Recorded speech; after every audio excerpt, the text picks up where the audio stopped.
இயற்கையோட சத்தத்தை கேட்கறது மட்டும் தான் நம்மளோட வேலை. அநேகமாக எல்லா பக்கங்கள்லையும் காடுகளாக இருக்கும். இன்றைக்கும் சித்தர்களோட நடமாட்டங்கள் இருக்குது அப்படின்னு சொல்லக்கூடிய அமானுஷங்கள் நிறையவே நிறைந்த ஒரு வனப்பகுதி தான் வேலோடு மலை. ஒவ்வொரு நிமிடமே உங்களுக்கு திக் திக் திக்லன்னு இருக்கும். காரணம் இப்படியான இடங்களில் தான் கரிநாக்கங்கள் இருக்கிறதா. பாம்பாட்டி சித்தர், தன்வந்திரி, போகர், இலங்கையில் எங்கேயுமே இல்லாத அளவுக்கு சித்தர் வழிபாடு வந்து இங்கே இருக்குது. எங்களால் ஒரு சில விஷயங்களை மட்டும் தான் இங்கே காண்பிக்க முடியுது.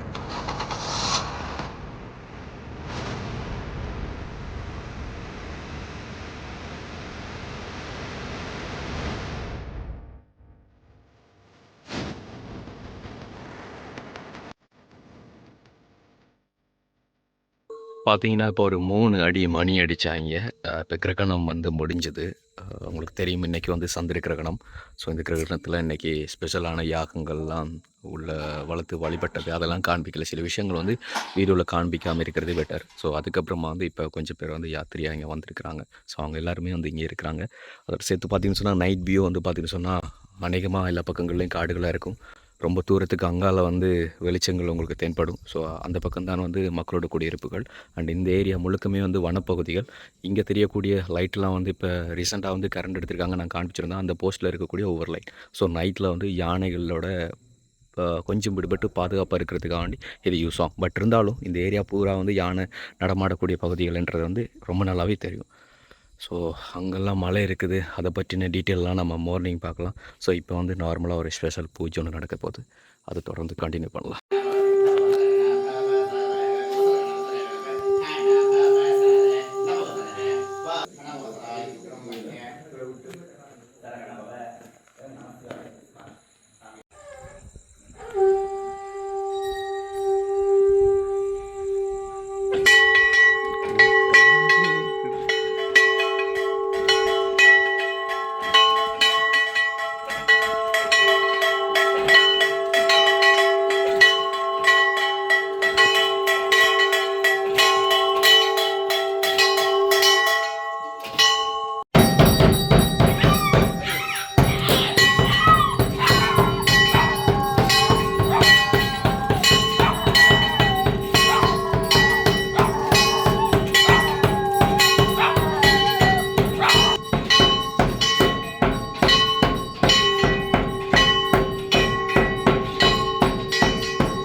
பார்த்தீங்கன்னா இந்த இடத்துல தான் வந்து ஸ்பெஷலாக வந்து யாகம் வளர்க்கப்பட்டது.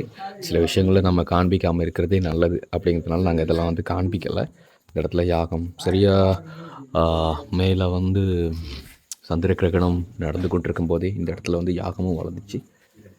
இந்த பக்கமெல்லாம் பார்த்தீங்கன்னு சொன்னால் முருகனுக்காக வேண்டி பாதத்தை வந்து வேண்டுதல் வச்சு கொண்டு வந்து வச்சுருப்பாங்க.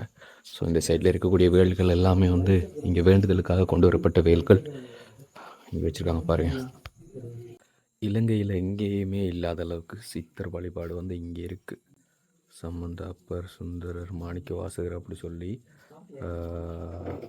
இங்கே நாயன்மார்களோடது சிலைகள் இங்கே இருக்குது. அதே மாதிரி இங்கே வர வேண்டியதெல்லாம் வந்து இப்போ புதுசாக இங்கே வைக்கப்படாத சித்தர்களோட சிலைகள் வந்து வரும். அண்ட் இந்த பகுதியில் வந்து அகத்தியர், போகர், திருமூலர், கோரக்கர், பதஞ்சலி முனிவர், சிகண்டி முனிவர், சித்தானைக்குட்டி சித்தர் உங்களுக்கு தெரியும். நாம் வந்து காரைதீவில் இவருக்கான ஒரு பலிப்பீடமே வந்திருக்கு. அதாவது அவருடைய ஜீவ சமாதி இருக்கிற இடம் சித்தானைக்குட்டி சித்தருக்கு. ஸோ அந்த இடத்த வந்து பார்த்துருப்போம். பெரியானைக்குட்டி சித்தர், நவநாத சித்தர், பகவான் ரமண மகரிஷி சித்தர், ஜோகசுவாமி, முருகேசு சுவாமி அப்படி சொல்லி இந்த வழிகளில் வந்து சீரடி சாய்பாபா, இமயமலை பாபாஜி, இங்கே வான்மீகர், தன்வந்திரி, இடைக்காடர், கமலமுனி, கருவூரார், கொங்கணர், குதம்பை சித்தர், மச்சமுனி, பாம்பாட்டி சித்தர், ராமதேவர், அதே மாதிரி சட்டைமுனி, சிவபாக்கியர், சுந்தரனார், காகபுஜண்டர், அருணகிரிநாதர் அப்படி சொல்லி சித்தர்கள் வரிசையில் எல்லாருமே இருக்கிறாங்க. வராதவங்களை வந்து இப்போ அதில் அட் பண்ணுவாங்க. அண்ட் பாம்பாட்டி சித்தர் இங்கே பார்த்தீங்கன்னு சொன்னால் பிரசாந்த் எப்படி போகிறான்னு சொல்லி பார்ப்பீங்க. இதுதான் யாகத்தில் இருக்க வேண்டியது. உடம்பு முழுக்க ஐயா வந்து பூச கொண்டு வரக்கூடிய விபூதி சாம்பல் அந்த இதுகள். அதே மாதிரி தனி சந்தன கட்டையில் அரைச்ச அந்த இது சந்தன இது அதெல்லாம் பூசிக்கொண்டு தான் யாகத்தில் வந்திருப்போம். சுற்றி முற்றி பார்த்தீங்கன்னு சொன்னால் காலையில் காண்பிக்கிறேன் உங்களுக்கு ஒரு சில இடங்கள்.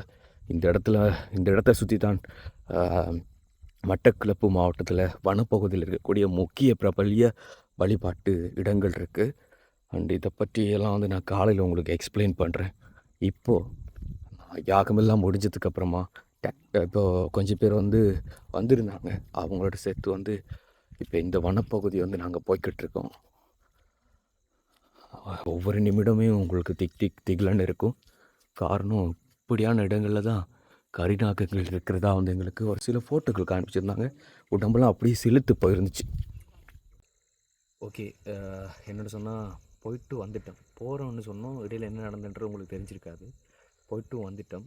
எதுக்காக போனோம் அப்படின்னு சொல்லி பார்த்தீங்கன்னு சொன்னால் சில அனுபவங்கள் பெற்றுக்கொள்கிறதுக்காக வேண்டி தான் அங்கே போனோம். ரிலாக்ஸ் ஆகி கொஞ்ச நேரம் சத்தம் எதுவும் போடாமல் இயற்கையோட சத்தத்தை கேட்டோம்.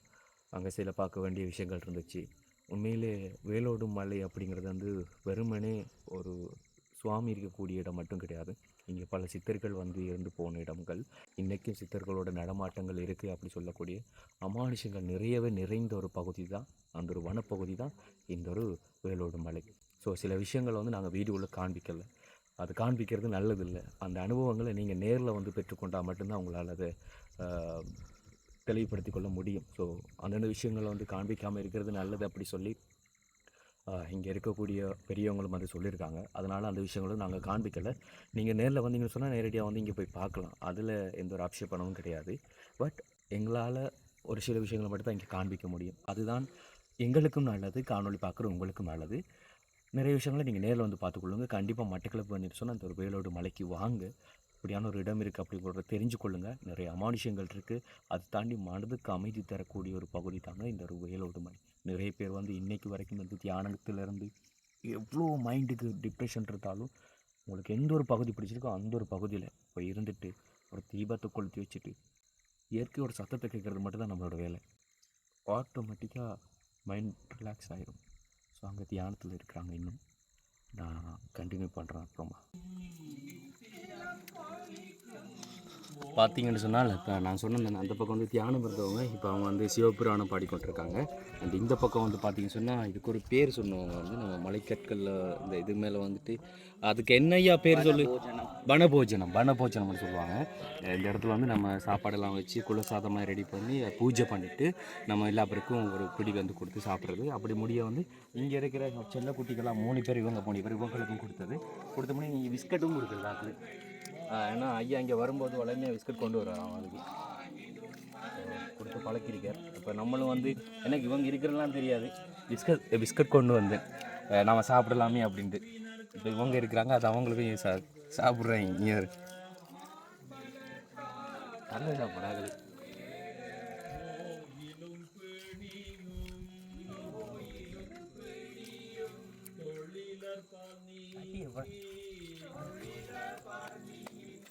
ஓகே, இன்னொரு விஷயம் சொல்லணும்.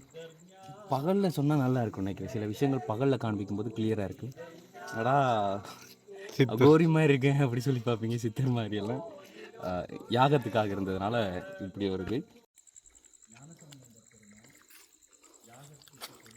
இந்த போஸ்ட் இருக்குல்ல ப்ரோ, இதுதான். இதில் என்னென்னு சொன்னால் எல்லா இடங்கள்லேயும் அன்னதான மடங்களும் தோற்று போயிடும். அம்மா இரவு பகல் பாராமல் எல்லாருக்குமே சமைச்சு போடுறாங்க. ஸோ பெரிய ஒரு நன்றி கடன் பெற்றிருக்கிறோம்.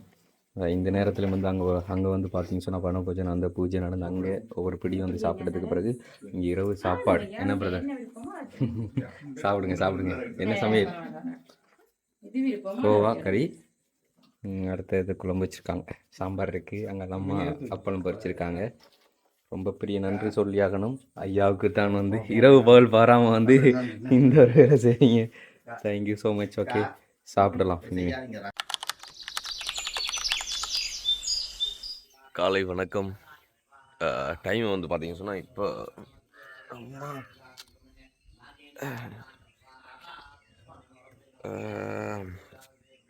டைம் கரெக்டாக 6:20 தெரியுமா சரி 6:20 டைம் சரிங்களா. ஸோ இப்போ தான் வந்து நான் எந்திரிச்சேன். ஆனால் உள்ளே வந்து யாகம் ஹோமம் வளர்த்துட்ருக்குறாங்க. காலையில் எழுந்திரிச்சாங்க, ஏர்லியாக எழுந்திரிச்சிட்டு ஹோமம் வளர்த்துட்ருக்குறாங்க. அண்ட் அவங்களுக்கு மார்னிங் ஒரு வியூ வந்து காண்பிக்க போகிறேன். இந்த அசத்தலாக அட்டகாசமாக இருக்கும், அருமையாக இருக்கும். இயற்கையில் இப்படி ஒரு வியூவை பார்க்குறதுக்கெலாம் நம்ம கண்டிப்பாக கொடுத்து வச்சுருக்கணும். சன்ரைஸ் மேபி வந்து நம்ம கடலோரத்தில் இருந்து பார்ப்போம். ஆனால் வனப்பகுதியில் சுற்றி வர அந்த வனத்துக்குள்ளே நம்மளுக்கு பேரே தெரியாத அளவுக்கு நிறைய மிருகங்கள் பறவைகள் சூழ்ந்திருக்கக்கூடிய ஒரு வனப்பகுதிக்குள்ளே மலை உச்சியிலேருந்து காலையில் ஏழையாக எழுந்திரிச்சு ஒரு சன்ரைஸ் பார்த்தோம்னா அது எப்படி இருக்கும். நேற்று கூட சன்செட் பார்த்துருந்தோம், இதோ உச்சி மலையிலேருந்து அந்த பக்கம் போயிருந்தது. அண்ட் அதே மாதிரி இப்போ கிழக்கு நோக்கி தான் நான் நிற்கிறேன். அங்கேருந்து தான் வந்து இந்த சன்ரைஸ். ஸோ வந்து சூரியன் உதயமாகும். நேற்று சூரியன் அஸ்தமனம் ஆயிடுச்சு, அந்த பக்கம் பார்த்து அருமையாக தெரிஞ்சுது சரிங்களா. இப்போ நான் வந்து உங்களுக்கு காண்பிக்க போகிறேன், ஒவ்வொன்றா வந்து பாருங்கள். ஸோ அந்த பக்கங்கள்லேருந்து நாங்கள் பயணித்து வந்த பகுதி, அந்த சைடு தான் வந்து கடல் இருக்குது. ஸோ இன்னும் சூரியன் வந்து உதிச்சு வரலை, உதிச்சிருக்குது. அது என்ன சொல்கிறது, அங்கே இருக்கக்கூடிய முகில் இருக்குது தானே, அந்த வானம் முகிலுக்கு கீழே வந்து சூரியன் இருக்குது, இன்னும் மேலே உதிச்சு வரலை. ஸோ அந்த மலைக்கு ஒரு பேர் சொல்லியிருக்காங்க.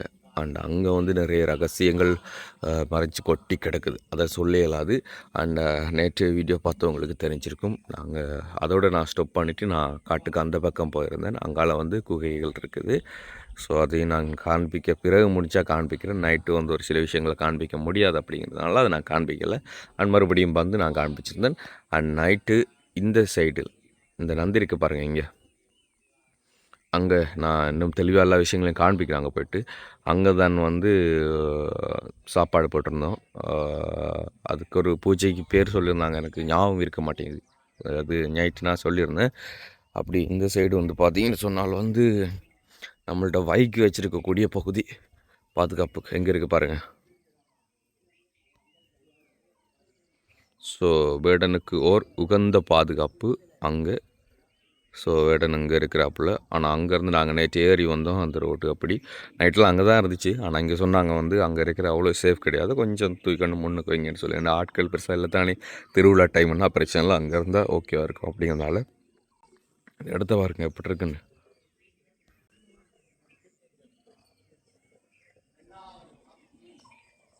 அழகாக இருக்கா.